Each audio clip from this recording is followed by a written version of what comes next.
Entonces empiezo a presentar. Listo. Buenos días a todos. Nos encanta compartir con ustedes la sexta versión de Cuidarme Cuidarte, evento que realizamos en conmemoración del Día Mundial del Alzheimer. Dadas las condiciones, este año no logramos encontrarnos presencialmente, sin embargo nos transformamos para poder compartir con ustedes e incluso poder llegar a muchas más personas. El grupo de neurociencias de la Universidad de Antioquia y SOLAS Bienestar para el Adulto hemos pensado, planeado y organizado este evento con mucho entusiasmo para ustedes. Durante todo el mes de septiembre y cada una de estas semanas, los vamos a invitar a que se pongan en los zapatos de los actores fundamentales en este proceso de la enfermedad. Los vamos a poner en los zapatos del enfermo, el cuidador, la familia y los científicos, y poder disfrutar de todas esas actividades que corresponden a cada semana. Esta semana, como han podido ver algunos de los que han estado, nos hemos puesto en los zapatos del enfermo y las estrategias han estado pensadas cuidadosa y respetuosamente con el objetivo de sensibilizar mediante el acercamiento a situaciones, experiencias y sensaciones que pueda vivir una persona con Alzheimer en el transcurso de su enfermedad.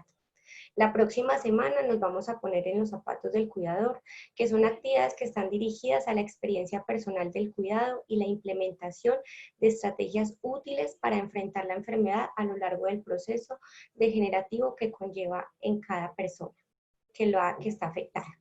Y ya la tercera semana nos vamos a poner en los zapatos de la familia. Para nosotros el sistema familiar es la principal fuente cuidadora y de apoyo para las personas con demencia. Las familias viven crisis y momentos desafiantes al cambiar sus dinámicas y ajustarse a las nuevas realidades que exige el cuidado.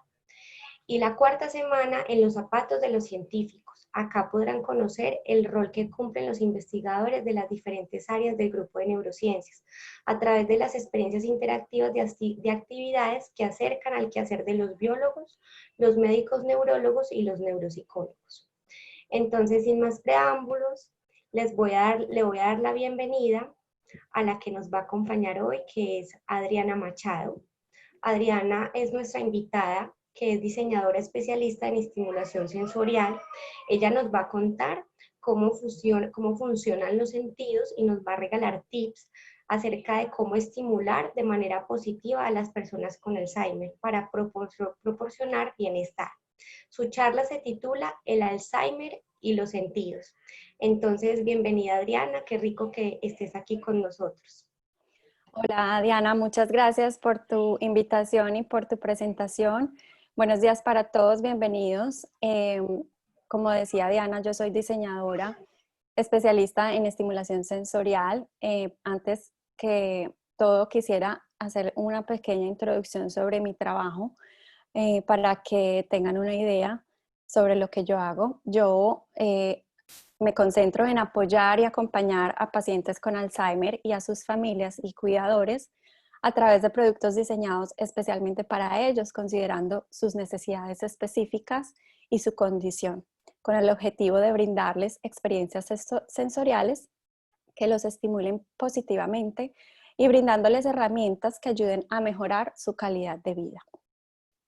En esta charla, el Alzheimer y los sentidos, quiero de una manera muy sencilla explicar cómo funciona cada uno de nuestros sentidos.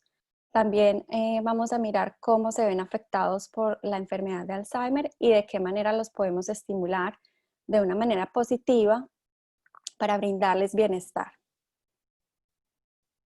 Primero que todo, quiero concentrarme en este concepto que es la percepción. La percepción es el complejo proceso por el cual nuestro cerebro reconoce e interpreta nuestro entorno a través de cada uno de los sentidos: la vista, el olfato, el oído, el gusto, el tacto, los sentidos vestibular y el sentido sinestésico. Entran señales a nuestro cerebro y este les da significado. Entonces, a continuación, aprenderemos cómo funciona cada uno de ellos y cómo podemos estimularlos para mejorar la calidad de vida de una persona con Alzheimer o con cualquier otro tipo de demencia. Vamos a empezar con el sentido del olfato.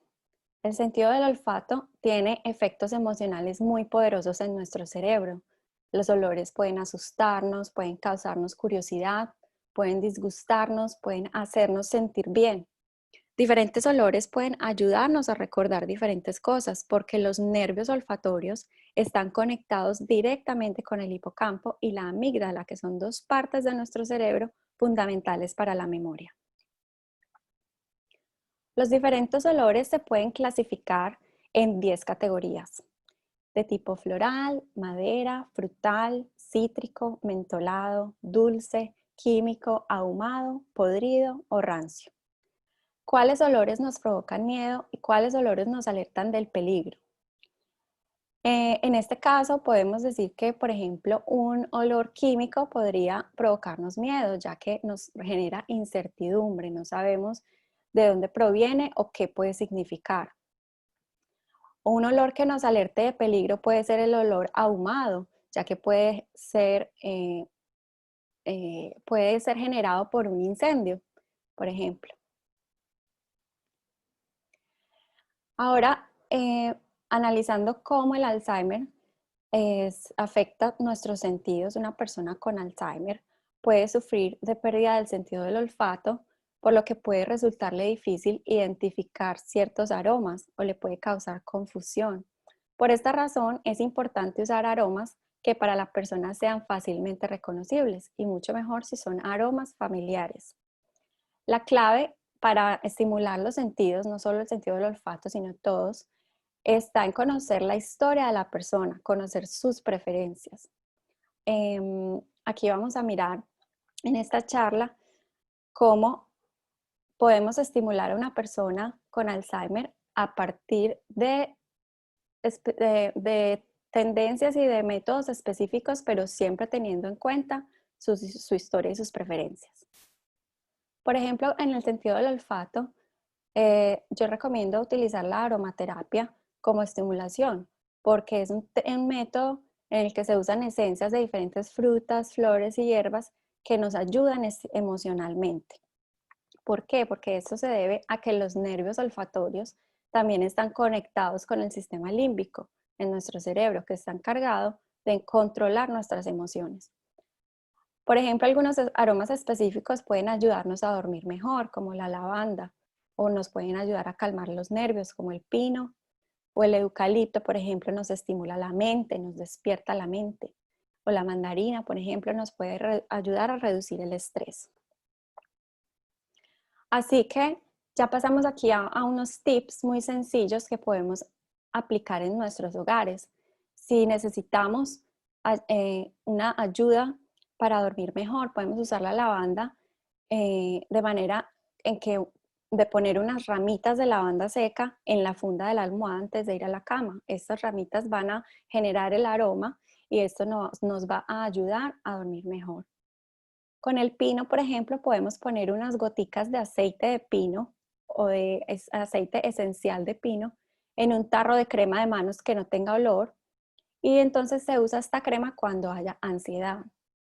En un masaje de manos o en un masaje de pies se puede incorporar este aroma. Para estimular la mente a través del eucalipto, por ejemplo, podemos usar unas ramitas de eucalipto fresco en un jarrón para que aromaticen la casa o un espacio específico. Y por ejemplo, con la mandarina para reducir el estrés, pues podemos cortar la mandarina en rodajas y ponerla en un plato y de esta manera se aromatiza el ambiente. Ahora nos movemos al sentido del oído. En el sentido del oído, de una manera, como dije al principio, de una manera muy simplificada, lo voy acá a tratar de explicar. Es uno de los procesos más complejos. Podemos empezar por la oreja, que es la que capta las ondas sonoras que se transmiten a través luego del conducto auditivo. Estas llegan al tímpano, que es una membrana flexible que vibra cuando le llegan las ondas. Luego está el oído medio, que son los huesecillos que amplifican el sonido y lo transmiten al oído interno. Luego está la cóclea, que es la que transforma las ondas sonoras en impulsos eléctricos. Luego llegan al nervio auditivo, de este nervio pasan a la corteza auditiva, que es la encargada de interpretar los sonidos. en nuestro cerebro, en el lóbulo temporal. Es la parte del cerebro encargada de la memoria auditiva. ¿Qué impacto emocional tienen los sonidos? Los sonidos, dependiendo de sus características, pues pueden provocar emociones. Los sonidos pueden ser relajantes, pueden ser vigorizantes, pueden ser desagradables o pueden ser de alerta. ¿Qué sonidos escuchamos durante el día en cada una de esas categorías? Por ejemplo, en la categoría relajante, pues podemos escuchar el aire que mueve las hojas de los árboles o los cantos de los pájaros, un sonido vigorizante puede ser una canción eh, que nos alegra, que nos gusta mucho, que nos pone a bailar. Un sonido desagradable quizá puede ser un sonido muy, muy duro, por decir, un camión, un motor muy, muy ruidoso. O por ejemplo, un sonido de alerta, pues el más obvio, es una alarma de un carro o una alarma de incendio. Es un oído que nos alerta. ¿Qué pasa entonces con el oído y en una persona con Alzheimer? Una persona con Alzheimer puede tener un excelente oído, pero esto no garantiza que tenga intacta su percepción auditiva.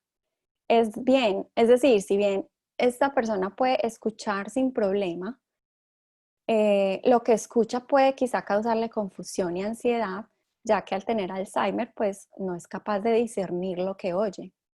En estos casos es importante no sobreestimular, usar el nivel de volumen adecuado y usar estímulos que apelen a sus propias preferencias. Como decíamos desde el principio, es conocer su historia y sus preferencias. En este caso, y creo que en todos, es muy bueno aplicar el menos es más. Empezar de a poco, empezar con pocos estímulos y de ahí ir aumentando. Y ya la persona misma nos irá mostrando cuál es el límite para evitar una sobreestimulación que puede generar más agitación o una mayor confusión. Entonces, por ejemplo, ¿qué sonidos podemos usar para relajar? Podemos usar música suave, lenta, baladas, una música ambiental o clásica que sea lenta, sonidos de la naturaleza, lluvia, olas del mar, el canto de pájaros, el viento. Pero si por el contrario, el estímulo que queremos causar es que se despierte, que la persona se despierte, se active, entonces debemos usar, por ejemplo, música rápida, con energía, música electrónica, música pop, música salsa, o en el caso específico, si sabemos de alguna canción que específicamente a esa persona le guste mucho, entonces podemos usar ese tipo de recursos. Ahora pasando al sentido del tacto. El sentido del tacto se encuentra principalmente en la piel, que es el mayor órgano de nuestro cuerpo. El tacto es el primer sentido en desarrollarse. Es incluso desde antes de nacer nuestra piel ya es sensible a la presión, a la temperatura, al dolor, a las caricias. La piel tiene 3 diferentes clases de receptores nerviosos que se encargan de transformar los diferentes tipos de estímulos del exterior en información susceptible para ser interpretada por el cerebro. ¿Qué pasa con el tacto en personas con Alzheimer? Una persona con Alzheimer puede experimentar un leve deterioro táctil que le impida distinguir entre el calor y el frío. Sin embargo, este sentido es quizá el más importante en una persona con Alzheimer, ya que sus conexiones emocionales son las últimas en deteriorarse. ¿Esto qué significa? Que con un amoroso abrazo o una suave caricia podemos estimular de manera muy positiva a una persona con Alzheimer, es decir, con un Alzheimer muy avanzado, donde cualquier otro tipo de estímulo no genera una respuesta. Pero en otros casos, pues podemos usar estos tipos de estimulación táctil. Hay estimulación táctil activa, que son entonces exponer a la persona a diferentes materiales y superficies, texturizados, lisos, suaves, duros, a diferentes formas, objetos de diferentes formas, triangular, cuadrado, redondo. Todo esto es para incorporarlo en actividades lúdicas, en actividades donde a través de la conversación, entonces vamos a hacer que la persona, a motivar a la persona a que manipule estos objetos y exprese qué tipo de objeto o qué tipo de superficie o qué tipo de forma puede percibir. Em, Podemos usar objetos cotidianos, podemos usar almohadas, cepillos, vasos, diferentes cosas que tengamos en nuestro hogar, diferentes temperaturas, calientes, fríos. Podemos incluso usar el clima también como estimulación activa, la brisa, el sol, o podemos usar objetos también mojados, secos, pegajosos para que la persona sienta todas estas diferentes características. Pero también tenemos la estimulación táctil pasiva. La estimulación táctil pasiva se refiere a los masajes, por ejemplo, de cabeza, cuello, pies, manos, a un simple manicure o un pedicure. Y pues como veíamos en la diapositiva pasada, pues a los que diría yo más importantes, los abrazos y las caricias. ¿Qué objetos cotidianos, por ejemplo, encontramos que estimulen nuestro sentido del tacto? Que pueden ser herramientas que ustedes pueden utilizar para generar, primero para estimular el tacto como tal, y pueden ser generadores de conversación para estimular el lenguaje. Podemos usar conchas, plumas, hojas, piedras, madera, arena, semillas, arroz, lentejas, papel de lija, esponjas, diferentes telas, satín, seda, corduroy, terciopelo, cuero, mantas, cojines suaves, tela peluche o imitación pelo de animal. ¿Cuáles de estos elementos podemos encontrar en nuestros hogares y cómo podemos utilizarlos para estimular el sentido del tacto de manera positiva? Los podemos utilizar incorporándolos en actividades de conversación, de reconocimiento de objetos, de descripción de características. Entonces, en ese sentido, no solo estaríamos estimulando el tacto, sino también pues, la memoria y el lenguaje, que son también muy importantes. Ahora, para mirar el sentido de la vista, les quiero compartir unas imágenes y quiero que cada uno piense qué emoción le generan los colores de la imagen. No la imagen como tal ni los objetos que están en la imagen, sino el color que ven en la imagen. Quiero que cada uno piense en qué emoción siente. Les voy a dar unos minuticos para que cada uno los observe.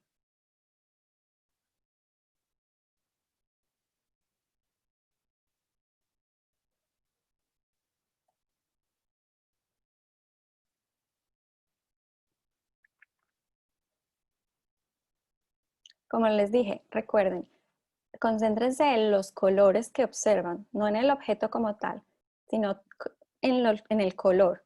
¿Qué emoción sienten al ver esos colores?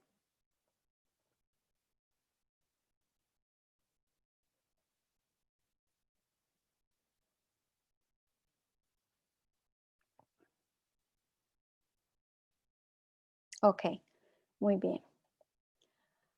Les voy a explicar de nuevo, de una manera muy simplificada, cómo funciona el sentido de la vista y luego pasamos a analizar estas imágenes.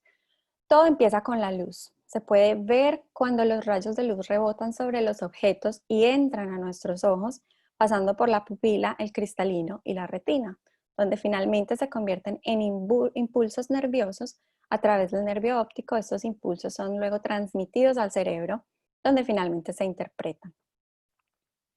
En el cerebro luego tiene lugar el complicado proceso de la percepción visual, gracias al cual somos capaces de percibir la forma de los objetos, las distancias, los colores, el movimiento. ¿Qué pasa en una persona con Alzheimer y en su sentido de la vista? Al igual que con el oído, la vista de una persona con Alzheimer se ve afectada más que todo al no poder dar sentido a lo que se ve. Así no se presenten problemas con sus ojos, como la miopía, el glaucoma, cataratas. Puede ser una persona con los ojos completamente sanos, pero una persona con Alzheimer puede encontrarse confundida y aumentar su angustia y estrés al no reconocer imágenes, caras o formas que antes eran familiares. Por eso la mejor manera de estimular positivamente el sentido de la vista de una persona con Alzheimer es apelando a sus preferencias particulares. De nuevo, importantísimo conocer su historia y saber cuáles son las que aún conserva y que las reconozca. En casos más avanzados, entonces se debe recurrir a una versión más simple de estos estímulos para evitar causar más confusión y o sobreestimulación. Entonces me quiero concentrar para mirar de qué manera podemos estimular, con qué técnicas podemos estimular a las personas con Alzheimer en algo muy básico, empezando desde lo más básico, los colores. Se creen que los colores tienen un gran impacto en nuestro estado de ánimo. Todos tenemos un color o colores favoritos y otros que no nos gustan tanto o simplemente que no nos gustan para nada. Esta respuesta emocional a los colores se debe no solo a las convenciones sociales ya preestablecidas, sino a nuestra respuesta física hacia el color, que de manera instintiva y sin darnos cuenta nos acelera o nos disminuye la presión sanguínea. Quiero que cada uno piense cuál es su color favorito y cuál es el color que menos les gusta.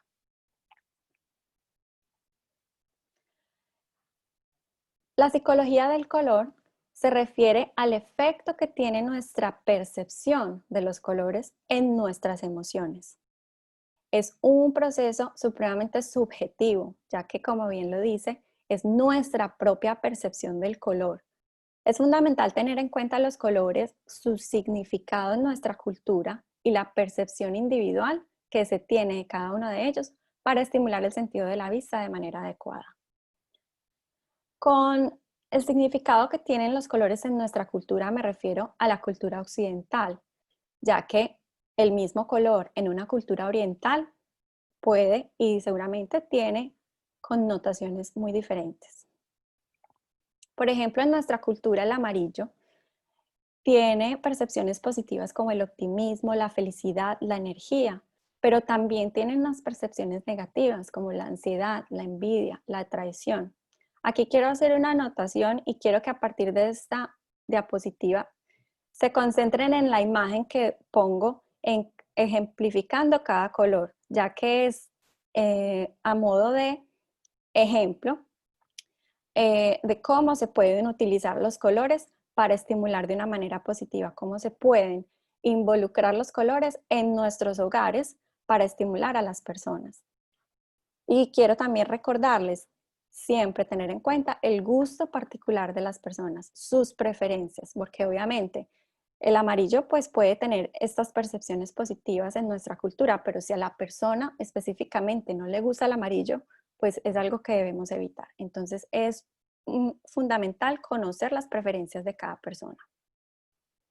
Por ejemplo, el color rojo tiene percepciones positivas como el amor, la fortaleza, el poder, pero también tiene percepciones negativas como algo prohibido o el peligro.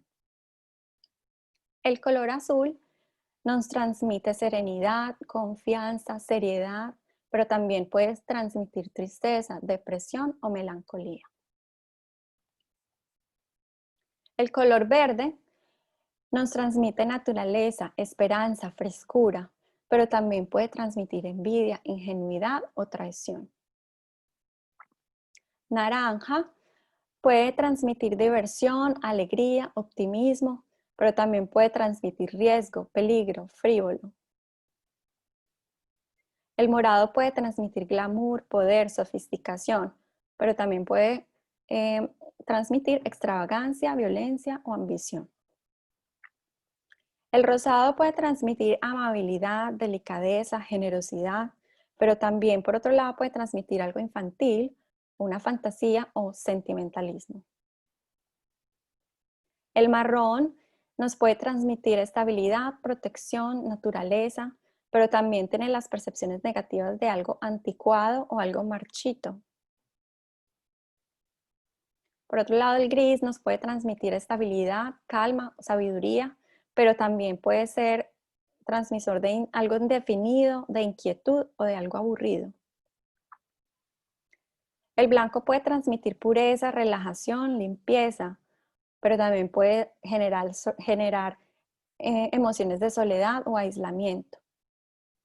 Y por último, el negro puede transmitir elegancia, sobriedad, poder, pero también puede ser connotación de duelo, melancolía o maldad. Ahora pasando al sentido del gusto. El sentido del gusto se encuentra en toda la superficie interna de la boca, pero principalmente en la lengua. Los alimentos pueden ser dulces, salados, ácidos o amargos. Estos sabores se pueden percibir en toda la boca, pero la lengua tiene papilas gustativas especialmente sensibles a estos sabores, donde se sienten más intensamente. ¿Y qué características de los alimentos podemos detectar en la boca? No solo el sabor, que puede ser salado, dulce, amargo o ácido, sino también textura. Es importante tener en cuenta la textura de los alimentos, si es texturizado, liso, suave, duro, seco, húmedo, pegajoso. Y por último, pues la temperatura, si es frío, templado, al clima, tibio o caliente. Vamos a ver cada sabor específicamente para saber cómo luego lo podemos utilizar para estimular. Por ejemplo, el sabor salado es la característica de los alimentos cuando se les añade la sal. La sal añadida a un alimento tiene efectos potenciadores de su sabor. Normalmente encontramos el sabor salado en comidas preparadas a las que se les adiciona sal para mejorar su sabor. De esta manera podemos quizá explicar por qué algunas personas al pasar los años se van volviendo saladas, como quien dice, porque uno va perdiendo el sentido del gusto. Entonces, le añaden más sal a la comida para poder percibir su sabor. El sabor dulce es el sabor percibido en nuestro cerebro como el más placentero de todos. El sabor dulce se encuentra no solo en los postres, en las galletas y en los confites, sino que de manera natural la encontramos en todo tipo de frutas maduras.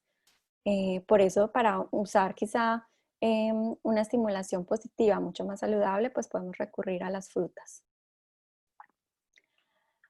El sabor ácido es en nuestro cerebro, despierta reacciones de rechazo, ya que por evolución nuestro cerebro aprendió que hay alimentos peligrosos o elementos no comestibles que poseen esta característica. Es una forma natural de defensa ante el posible consumo de elementos venenosos. El sabor ácido se encuentra principalmente en los frutos cítricos, pero también en los lácteos fermentados y en el vinagre. Y por último, el sabor amargo, al igual que el sabor ácido, es percibido en el cerebro de manera negativa, ya que el sabor amargo es la principal característica de las sustancias venenosas. El sabor amargo se encuentra principalmente en frutas y verduras podridas o a punto de podrirse, o en bebidas fermentadas como la cerveza. Sin embargo, el sabor amargo también se puede encontrar en el café muy concentrado y en el chocolate puro. Entonces, ¿qué pasa con el sentido del gusto en una persona con Alzheimer? El sentido del gusto puede verse afectado a la par con el sentido del olfato, al no poder percibir diferentes sabores. Entonces, la clave para estimular este sentido de manera positiva es utilizar comidas que activen la memoria, que provoquen recuerdos positivos en la persona.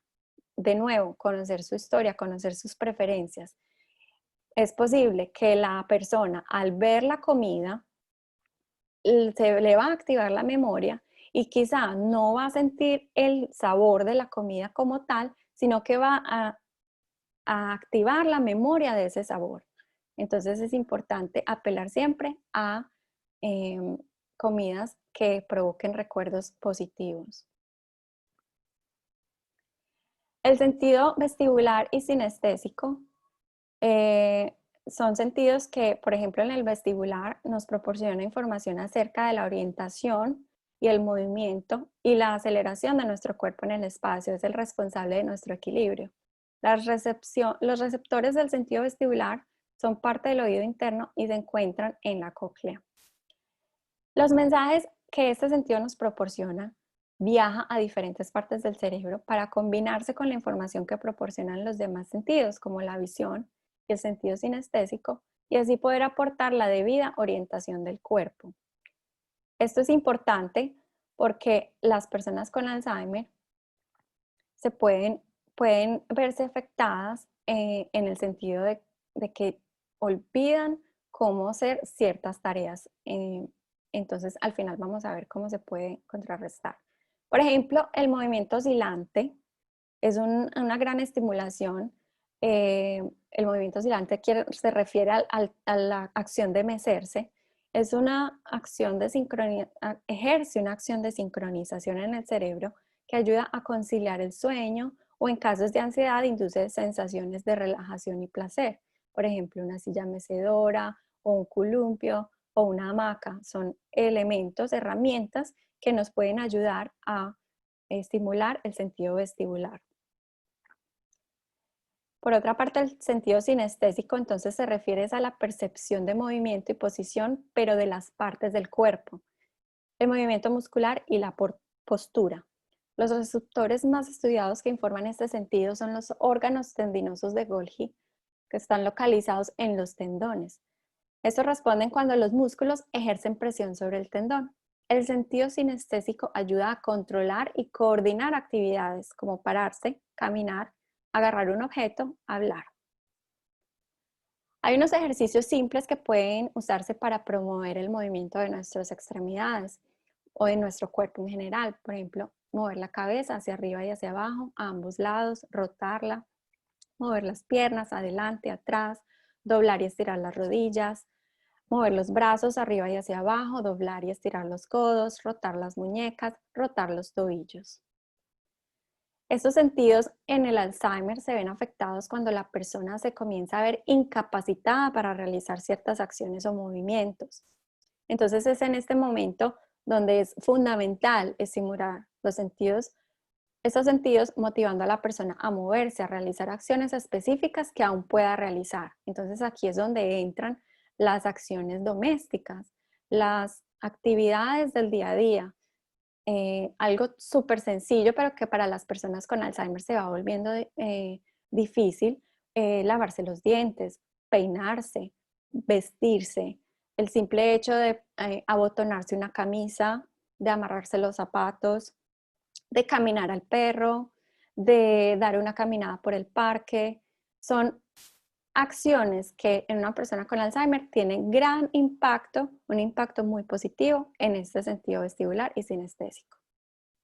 Porque los sentidos sinestésico y vestibular nos informan del movimiento de nuestro cuerpo y del mantenimiento de la postura corporal. Proporcionan una orientación permanente a las tres dimensiones del espacio, en las tres dimensiones del espacio. Para finalizar, quiero compartir con todos ustedes cómo se puede diseñar una sala sensorial en casa. Una sala sensorial es un espacio para disfrutar de una variedad de experiencias sensoriales y una sutil estimulación de los sentidos de manera controlada, siempre con asistencia, con el objetivo de bajar los niveles de estrés y ansiedad, proporcionando sentimientos de calma y seguridad. Es una sala que ayuda a crear un ambiente de seguridad, de calma, de tranquilidad, facilita un ambiente terapéutico, provee oportunidades de interacción, prevención de crisis, disminuye la ansiedad, proporciona estrategias y actividades terapéuticas y promueve el autocuidado, la autovaloración y el poder de recuperación. Esta sala sensorial es un espacio que yo recomiendo para personas con un Alzheimer muy avanzado, donde ya las actividades de un hobby o de didácticas ya no son posibles de realizar, ya no estimulan de la manera adecuada. Entonces, crear una sala sensorial es de un increíble beneficio para personas con Alzheimer muy avanzado. Vamos a ver cómo se crea y qué elementos podemos utilizar para crearla. Todo empieza con la luz. Hay que tener en cuenta qué luz está en nuestra sala.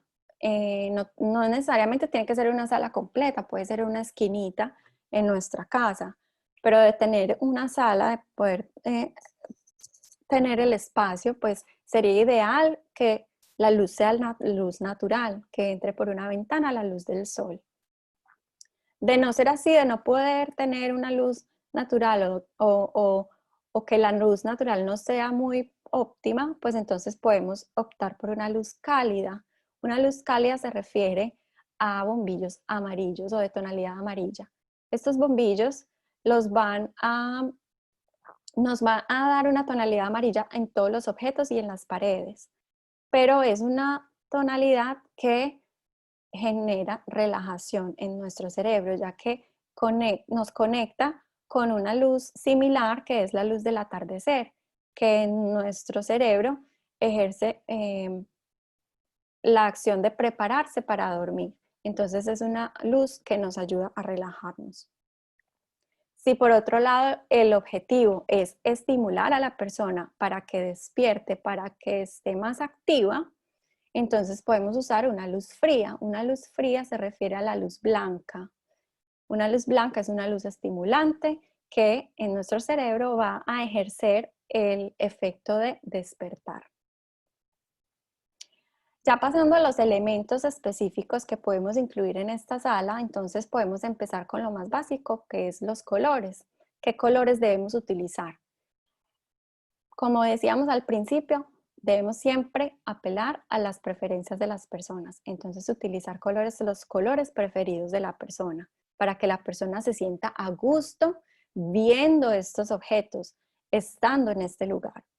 Además, porque si nos despiertan las emociones, entonces a esa persona le van a despertar emociones positivas, ver los colores que a esa persona le gusta. No solo en los objetos, sino también en las paredes. Hay que tener en cuenta de incluirlas también. Podemos también incorporar una cortina de luces. Estas cortinas son muy buenas para redireccionar la atención. Esto se refiere cuando hay episodios de agresividad o de confusión, de mucha ansiedad en una persona con un Alzheimer avanzado. Nos ayuda a estimular la vista y es una luz suave que promueve la calma, pero es importantísimo que no titile, porque entonces si titila, si es una luz que titila, va a generar más confusión. Podemos utilizar también entonces cojines con texturas, como veíamos en el sentido del tacto, podemos usar diferentes tipos de texturas. En este caso, para tocar, para abrazar, para apretar, que son todas acciones que ayudan a disminuir presión arterial y ritmo cardíaco. Estos objetos, estos cojines, entonces actuarían como cuando uno estripa una bolita antiestrés. Sería un paralelo de las emociones que genera apretar o tocar o abrazar este tipo de cojines. También podemos incorporar entonces una manta que tenga una textura. En este caso, puse como ejemplo una textura como de peluda, porque sería como acariciar un animal, como acariciar un perro, que nos ayuda a disminuir el estrés y la ansiedad y pues además al ser una manta, entonces nos ayuda a cubrir y le puede proporcionar a la persona sentidos de seguridad y protección. En la sala también podemos entonces incorporar una mecedora para estimular el movimiento oscilatorio, que es lo que veíamos anteriormente sobre el sentido para estimular el sentido vestibular. Este movimiento de mecerse reduce la ansiedad y promueve relajación. Y a esto le podemos añadir un tapete con textura. Este tapete puede estimular el movimiento de las extremidades, que es entonces el sentido sinestésico. Que promueve la ubicación de las partes del cuerpo en el espacio. Entonces, como dije al principio, esta sala debe estar siempre la persona con asistencia. Es un espacio controlado donde la persona siempre va a estar con su cuidador o con su familiar y es el cuidador y el familiar quien va a dirigir las acciones, las actividades y es quien motiva a la persona a utilizar todos estos elementos de una manera adecuada. Por ejemplo, podemos entonces también tener portarretratos donde podemos usar imágenes para ejercitar el reconocimiento de imágenes si todavía esto es posible. También para despertar recuerdos y pues por ende estimular la conversación, que es otro aspecto del Alzheimer que se ve muy afectado, que es el lenguaje. Y también podemos tener entonces platos con lentejas, con piedras, con piñas, plumas o con diferentes objetos de interés personal, del interés de esas preferencias que tenga la persona, porque estos son elementos multisensoriales donde entra el tacto, la vista, el oído a ser estimulado por estos objetos.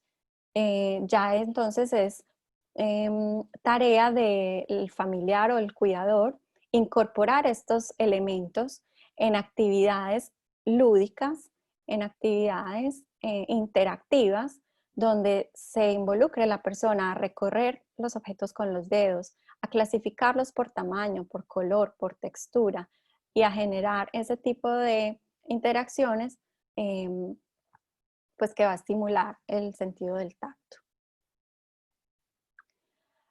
Como mencionábamos al principio, entonces, con los aromas, es importantísimo que sean aromas agradables para esa persona. Los aromas estimulan los recuerdos y despiertan emociones muy fuertes, así que es importantísimo tener en cuenta los gustos preferenciales y utilizar esos aromas que a la persona la van a hacer sentir a gusto de estar en este espacio. Y lo mismo con la música y los sonidos, incluso la música puede ser la invitación inicial a estar en este espacio, si es una música suave que genere relajación. Esto obviamente también depende del objetivo que tengamos para esta sala, de lo que queramos estimular en la persona. Por ejemplo, si la persona todavía es capaz de reconocer diferentes tipos de sonidos y generar conversación al respecto, pues entonces podemos utilizar esto también como herramienta, como actividad lúdica, el reconocimiento de canciones a modo de concurso. Ponerle un pedacito de la canción y que la persona la trate de reconocer, o ponerle un sonido, un ladrido de un perro o el maullido de un gato y que diga que trate de identificar qué sonido es. Todas estas actividades proporcionan estimulación de la memoria, obviamente, y pues facilitan fuertes emociones positivas. Entonces, de esta manera podemos crear una simple pero muy completa sala sensorial en casa con elementos muy fáciles de conseguir que nosotros mismos podemos tener en nuestras casas o son muy fáciles de obtener. Y pues los invito entonces a todos a que pongan en práctica todos estos tips con sus familiares con Alzheimer y aquí llegamos al final de nuestra charla. Pues muchas gracias por haber participado y pues muchas gracias por la invitación y espero que tengan bastantes preguntas para resolver.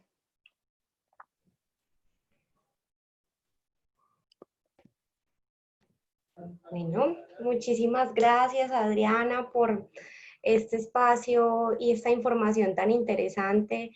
De verdad que uno a veces piensa que cuando las personas que tienen la enfermedad de Alzheimer y están muy avanzadas, ¿qué hace con ellos?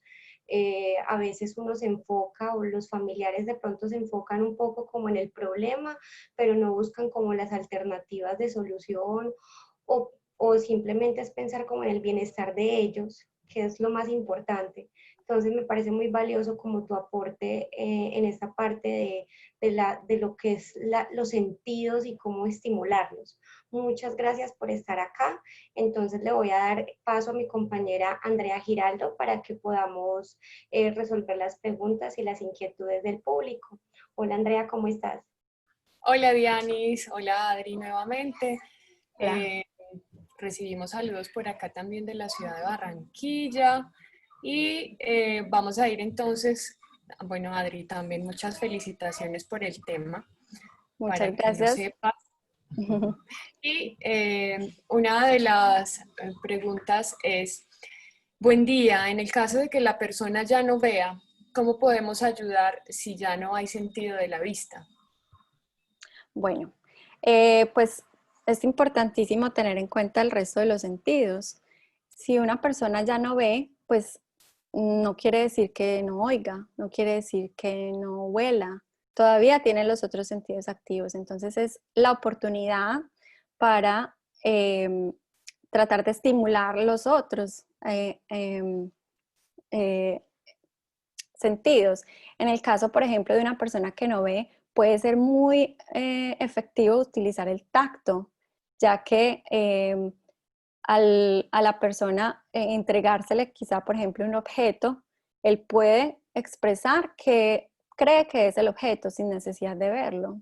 Entonces esa puede ser una actividad que se puede realizar con una persona que tenga Alzheimer, pero que ya no tenga el sentido de la vista. Listo, Adri, muchas gracias.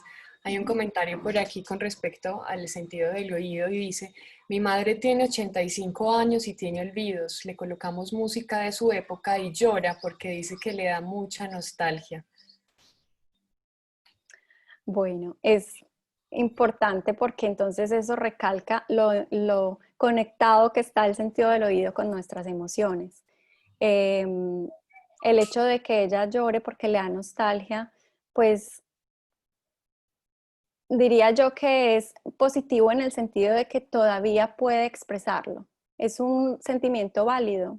Sentir nostalgia es válido y, y pues el hecho de que una persona quizá tenga Alzheimer, pero todavía reconozca la música, es prueba de que la memoria auditiva está todavía muy activa.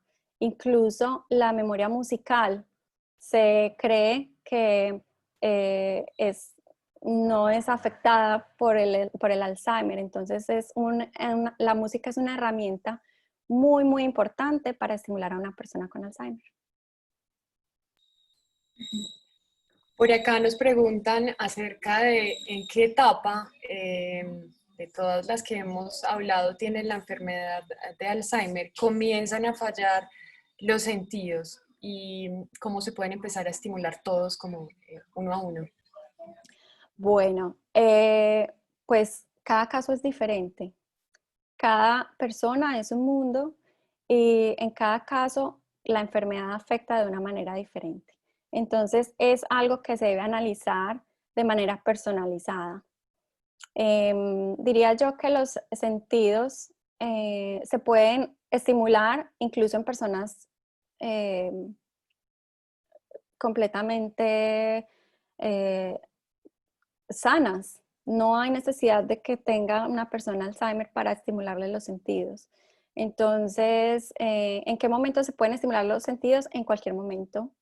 Desde que la persona esté em, eh, dispuesta, porque obviamente para que asegurar una estimulación positiva, pues la persona debe estar dispuesta a esos estímulos. Entonces es importante siempre contar con el consentimiento de la persona y utilizar esos estímulos como herramientas para mantenerlos activos.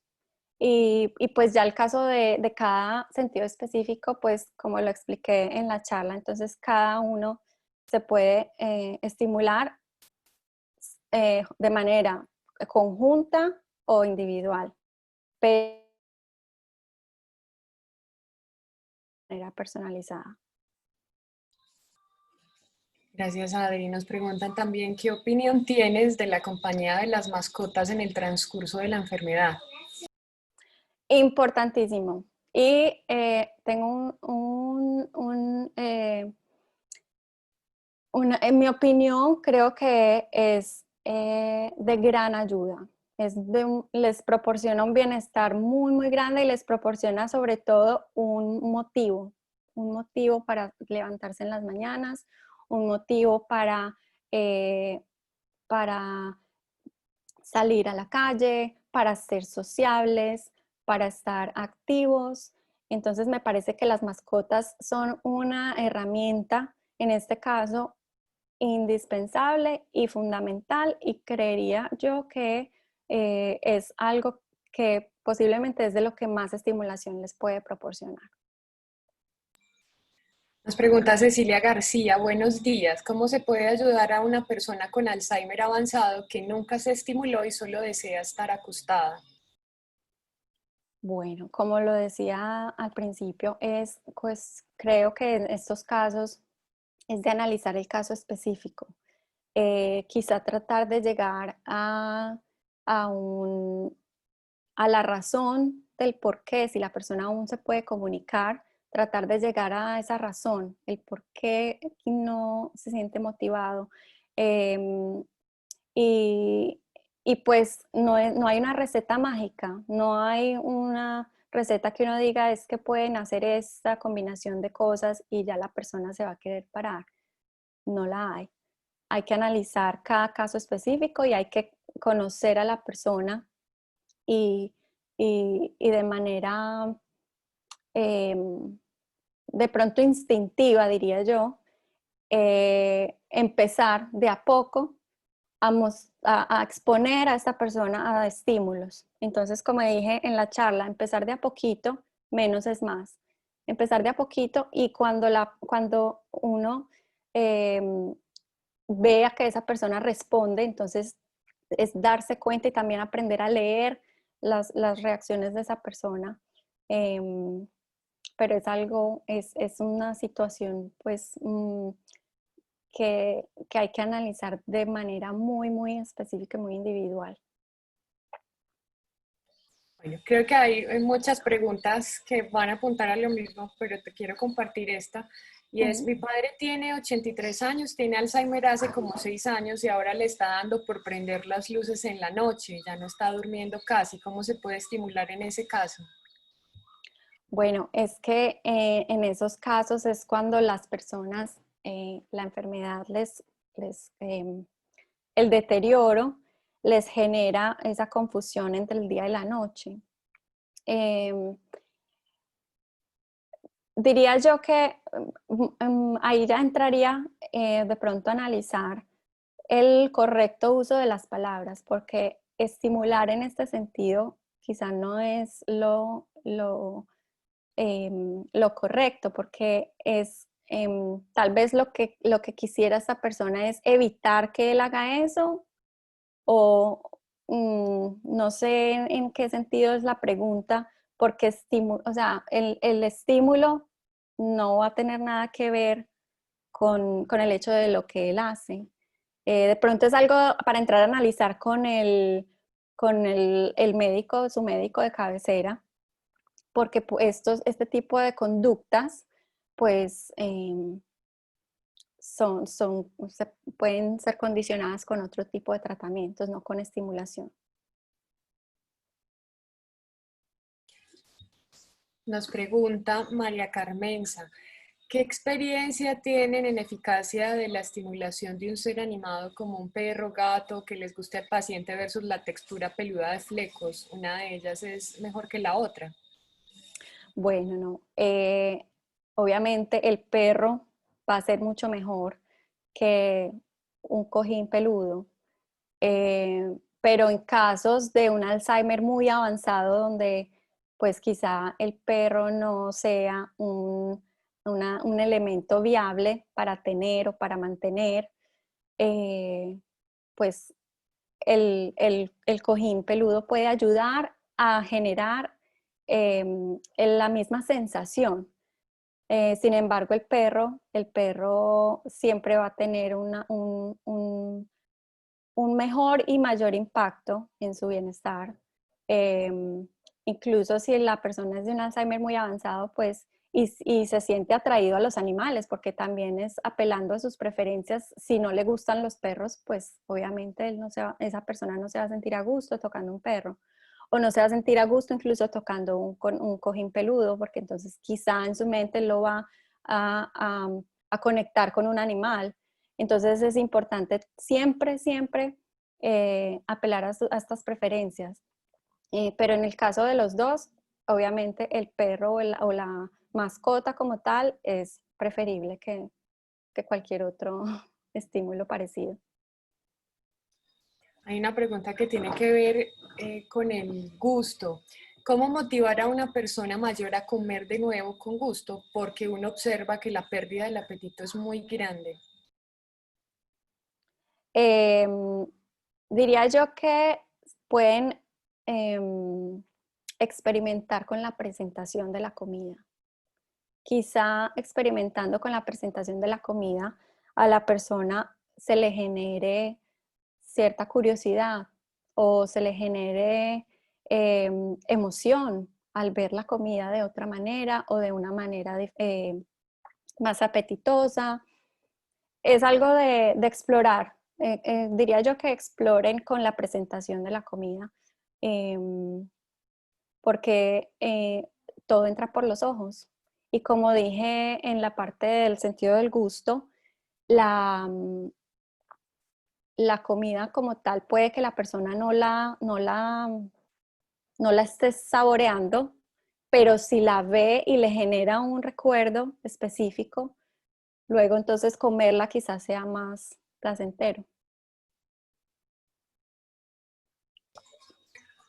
Adri, nos preguntan un tema acá importante. Dice, mis papás tienen Alzheimer. Mi papá más avanzado que mi mamá. No obstante, mi mamá habla telefónicamente todo el día, permanece al lado de mi papá físicamente y dice en voz alta a todos sus interlocutores que mi papá está cada vez más olvidadizo por el Alzheimer y el Parkinson. ¿Esa actitud negativa de mamá puede ser perjudicial para papá? Em, Diría yo que sí. Sí puede ser perjudicial porque a pesar de que quizá el papá esté en una etapa donde parezca ausente, si ya está en la etapa, en las etapas finales donde es un Alzheimer muy avanzado, eh, eso no garantiza que él de verdad esté ausente, él está presente. Entonces, incluso aunque estuviera ausente por completo, por así decirlo, hay que tratarlo con dignidad. Y el hecho de que su persona más amada o la persona más cercana esté diciendo estas cosas, este tipo de comentarios, eh, tal vez mm, por su mismo Alzheimer, por su misma condición, no se esté dando cuenta que esto puede afectarlo a él, porque es una persona que aún está viva y que tiene sentimientos, a pesar de que quizá no los pueda expresar. Otra persona nos pregunta, ¿cuándo se debe hacer una mudanza de un paciente con Alzheimer, hay alguna estrategia desde el diseño sensorial que nos pueda orientar para ayudar al paciente con ese proceso? Sí, lo más importante es mantener su entorno lo más parecido posible a como era antes. Entonces, por ejemplo, si se van a pasar de casa, llévense todos los muebles, todos los cuadros y traten de que la casa nueva se vea como la casa vieja. Porque para una persona con Alzheimer, lo que más confusión le va a crear es el cambio de ambiente, es el sentirse y el estar en un lugar que para esa persona es extraño. Y como son personas por la enfermedad ya no graban, por decirlo de alguna manera, ya no generan nuevas memorias, nuevos recuerdos, para él va a ser un lugar extraño todos los días. Entonces va a ser mejor dicho, va a ser un evento que lo va a hacer declinar mucho más rápido, pero se puede proporcionar una, eh, se puede beneficiar de alguna manera que se utilice, que él en su nuevo ambiente crea que está en el viejo. Entonces, usar la misma cama, usar el mismo televisor, la misma decoración que él en su conciencia crea que no pasó nada, que sigue en la misma casa de siempre. Esa yo creo que es la clave en este sentido. Nos preguntan algo sobre la alimentación. Cuando la persona ha perdido la capacidad de tragar sólidos, ¿cómo se estimula esta función ya que los líquidos sí los tragan? Bueno, esa me parece que es una pregunta más dirigida a una especialista que creo que es la doctora que va a hablar después de mí o quizá en la tarde, porque es algo de cuidado, es delicado, porque si ya no puede tragar, hay riesgos de que se asfixie, de que se ahogue fácilmente, entonces creo que es algo que se lo debe preguntar a un doctor, quizá a la doctora que va a hablar enseguida, que puede ayudarle con respecto a la comida. Claro que sí, Adri. Una persona que tiene problemas de adicción y tiene demencia producida por alcohol también puede tener afectación de los sentidos. Sí, claro que sí, porque la demencia por cualquier tipo de demencia mm, puede involucrar el deterioro de los sentidos. Em, pero como dije anteriormente, cada caso de demencia, así sea el mismo tipo de demencia, es diferente. Cada tipo de Alzheimer es diferente. Em, cómo se genera y cómo esos cambios que generan en la persona, cada persona va a ser diferente. Pero claro que sí, pueden afectar los sentidos, claro que sí. Nos preguntan cómo se puede motivar a una persona que perdió la motivación por completo, está medicada aún psiquiátricamente, ha perdido como todo lo que en su momento tenía valor para él. Desde la estimulación sensorial, ¿cómo puede apoyarse ese proceso de resignificar lo que para él debe tener sentido? Diría yo que empezando desde lo más básico, empezando desde lo más instintivo. Entonces, por ejemplo, lo que hablaba de los colores. Quizá esa persona no vaya a ser consciente, pero los colores tienen un efecto emocional muy grande y también, por ejemplo, con aromas se puede motivar a una persona sin que esa persona se dé cuenta. No, el, creería yo que el arte de estimular los sentidos está y radica en hacer las cosas de manera que les, que les toquen los instintos. No se trata de decirle y que entienda, porque en algunos casos, cuando el Alzheimer es muy avanzado, esto ya no es posible. Se trata es de utilizar elementos que sin que esa persona se dé cuenta, lo van a motivar, lo van a darle ese empujoncito para que haga esas cosas que quizá diciéndole no lo va a hacer. Entonces, se pueden ayudar de aromas, se pueden ayudar de colores, de quizá utilizando los colores en las paredes pueda generar una reacción en la persona, pero también creo que es importante mantener unas expectativas realistas, porque cuando ya el deterioro por el Alzheimer llega a un punto, pues la motivación quizá que uno espera o que un cuidador o un familiar espera no es ni va a ser ni volverá a ser el que se va a lograr, sino que es importante tener en cuenta que cualquier respuesta es buena, cualquier respuesta es positiva, cualquier respuesta es mejor que cuando no hay respuesta. Entonces, empezando poco a poco, ir tratando de recibir esas respuestas pequeñas, se pueden empezar a redefinir lo que cada familiar espera como reacción. Adri, muchas gracias por todas estas valiosas respuestas. Nos preguntan dónde pueden consultar más acerca de tu trabajo. Bueno, pueden meterse a mi página web, es www.adrianamachado.com.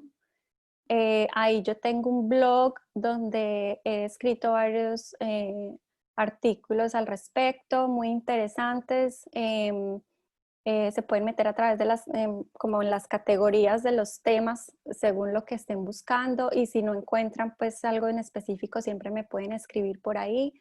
Ahí también están mis páginas de redes sociales donde también me pueden contactar, y, y pues con mucho gusto cualquier pregunta que tengan o que les surja después de esta charla pues me pueden escribir directamente a través de mi página. Muchas gracias, Adri. Tenemos muchas otras preguntas que están más enfocadas como en un corte médico de una forma muy específica. Les decimos igual a nuestros participantes que vamos a tener charlas con todos estos temas durante todo el mes para que nos vayan teniendo ahí sus inquietudes y las podamos aclarar con las personas más idóneas para aclarar todas estas situaciones que tienen. Les escribí en el espacio del chat la página de Adriana para que puedan consultar más. Y bueno, Adri, te voy a dar paso a Diana entonces para que podamos hacer el cierre y muchísimas gracias. Bueno, no, muchas gracias a ti. Bueno, Adriana, muchísimas gracias por este espacio. Esperamos encontrarnos de nuevo en este momento, sea en la virtualidad o en la presencialidad. Mil gracias de verdad por estar aquí, y a todos les recordamos que más tarde tenemos otra charla taller a las 3:30 de la tarde para que se conecten, no se les olvide. Vamos a tener a la doctora Claudia Bedoya. Ella se va a encargar de hablar todo lo que tiene que ver con la parte de la alimentación, ¿cierto? Cómo disfrutar la alimentación, ¿cierto? Y todas las dificultades que pueden tener, esas dudas que ustedes estaban preguntando ahí acerca del caso de que se puedan ahogar o de que se puedan asfixiar, todas esas inquietudes acerca de cómo disfrutar la comida sin ahogarse, ahí la van a encontrar y van a poder resolver esas inquietudes. Entonces los esperamos nuevamente. Recuerden que tenemos también actividades interactivas en la página web de cuidarmecuidarte.org, ahí pueden también participar este fin de semana, hacer sus comentarios y compartirlas en Facebook. Entonces, muchísimas gracias a todos. Nuevamente, gracias Adriana por estar aquí.